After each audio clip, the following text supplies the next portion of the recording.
I don't think there is a particular suggestion that anyone can give. कुछ मतलब there is no hard and fast rule कि ऐसा ही करना है, ऐसा करने से ऐसा होगा, वैसा करने से वैसा होगा, ऐसा रूल नहीं होता है। जितना मैंने सीखा है उस हिसाब से I have always understand from my guru कि as a singer गला important नहीं है। गला is basically your machine. You have that system inside you. और उसके बारे में नहीं सोचना है, उसको वार्म अप करना है। जैसे हम लोग like an example I like to give, मेरे गुरुजी हमेशा बोलते थे कि आपको मैराथन करना है, आपको रेस करना है, तो आपको पहले तो आपका बॉडी का वार्म अप चाहिए so that you can run.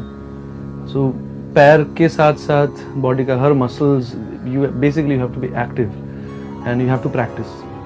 तो प्रैक्टिस से क्या होता है, आपका मसल्स जो फ्लेक्सिबिलिटी है वो आ जाता है and then you target in your brain.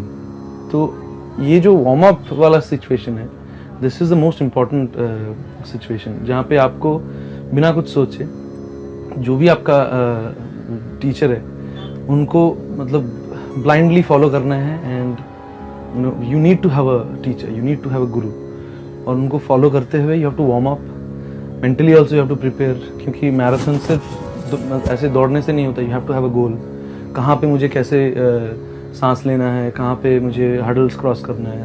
It's अगर इसको एग्जैक्टली सिंगिंग में हम लोग ट्रांसफर करते हैं, it's basically that you have to prepare your throat, your गला लाइक दैट कि आप जब भी गाने का कोशिश करते हो, you don't have to think about your, you don't have to think about anything else. आप दूसरी चीज़ों पे ध्यान दे सकते हो।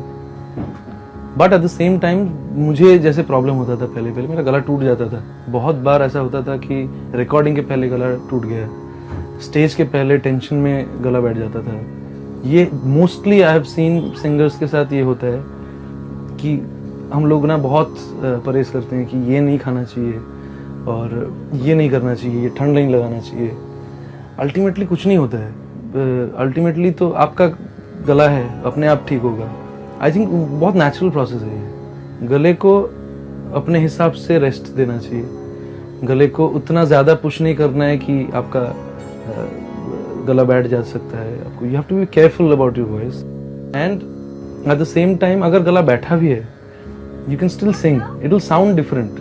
आपका जो टेक्सचर है गले का वो शायद एग्जैक्टली वैसा नहीं रहे जो नॉर्मली रहता है, but you can still sing, it will give a different flavour actually. गाना तो दिल से है, गाना दिमाग से है। आपको कैलकुलेशन जो है, आपका टेक्निकल कैलकुलेशन, जो आप सुर का जो कैलकुलेशन है वो आप दिमाग से करते हो और उसको नेचुरली आप प्रैक्टिस करके याद करते हो। उसके बाद you forget about that also. So basically it's a process of unlearning things. आपको you have to be a singer, at the same time you have to become a non singer and deliver. ये जब मैंने सुना था गुरुजी से, it changed everything inside me, it change the game completely.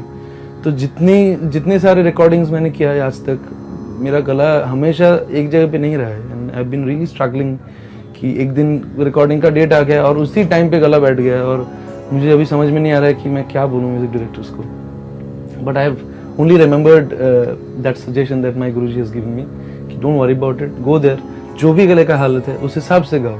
Even उस्ताद आमिर खान साहब, एक एग्जाम्पल है, एक दिन उनका गला खराब था, उनका एक रेंज तक लिमिटेड था, तो स्टेज जाने से पहले उन्होंने माइक में अनाउंस किया था कि आज मेरा गला खराब है, यही रेंज में मैं गा सकता हूँ। And that worked, you know, and that became history.